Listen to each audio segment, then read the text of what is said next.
किए सही राजा जी निज देहर मांस काटी चढ़ई मानकु खाइबाकु देउथिले।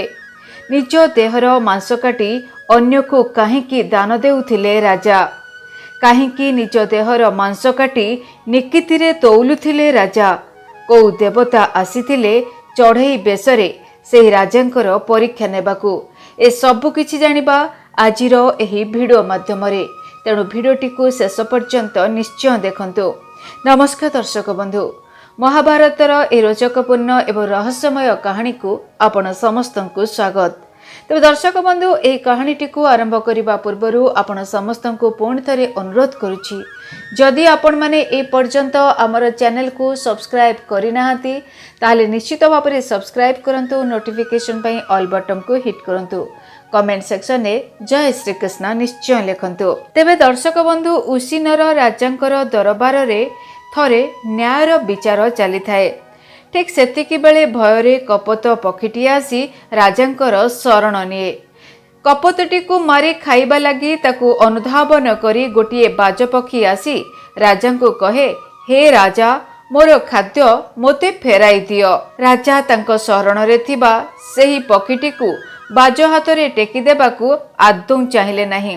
राजा कहिले, हे पक्षी, तुमे एही निरीह कपत को छाड़ी अन्य किछि भी खाई पार। हरिण, बराह, महिषी अबा अन्य पशु किंबा पक्षी तुमे खाई पार। दयाकरी मो पाखरे शरण नैथिबा एही पक्षीटी को छाड़ी दियो। बाज पक्षी राजांकर प्रस्ताव शुणी कहिला, ना ना राजा, कपत पक्षी हेउची मोर मुख्य खाद्य।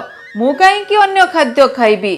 भगवान आजि पई एही कपतटी को मो खाद्य भाबरे पठाइचंती। बाज पक्षीर जुक्ति शुणी राजा व्यस्त होई पड़िले। से कोनोसी उपाय न पाई अन्य एक प्रस्ताव दे कहिले, हे पक्षीवर, तुमे अन्य जहा मागुछ माग, मु देबाकू प्रस्तुत अछि। किंतु हाँ, मो शरण नैथिबा एही कपत पक्षीटी को मु तो कोनोसी उपाय रे त्याग करि परिबि नहीं। राजा कपत फेराइबेनी बोली संपूर्ण मना कला परे बाजपक्षी कहिले, तेबे ठीक अछि राजन, गोटिए काम करंतु। सेही कपत पक्षीर ओजनर मांस निज देहरु काटी मोते दियंतु। मांस पाइले कपत को छाड़ी मु आनंद रे फेरी जीवी। दानवीर राजा उसीनर बाजपक्षीर शर्त रे राजी हेई गले। गोटिए निकिति अणागला। निकितिर गोटिए पटे कपत पक्षी को रखी राजा निज शरीररु किछि मांस काटी अन्य पटरे रखिले। किंतु कपत पटटी भारी होईगला। राजा पुणी थरे निज देहरु आउ किछि मांस काटी निकितिरे रखिले। एथर भी सेही एका कथा हैला, तथापि कपत भारी हैला। राजा कपत ओजन को समतुल करिबाकू निकितिरे निज देहरु बारंबार पुळा पुळा मांस काटिकी रखुथांती। तथापि कपत पटर पलाटी भारी रहुथाए। शेषकू राजा निजे आसी निकिति पालारे बसी पड़िले। राजांकर दान एवं दया भावर पराकाष्ठा देखि दुई देवता निज निज रूप को फेरी आसिले। राजा देखिले तांको आगरे कोनोसी बाज पक्षी नाही किंबा कोनोसी कपत पक्षी मध्य नाही। आगरे छिड़ा होइचंती इंद्रदेव एवं अग्निदेव।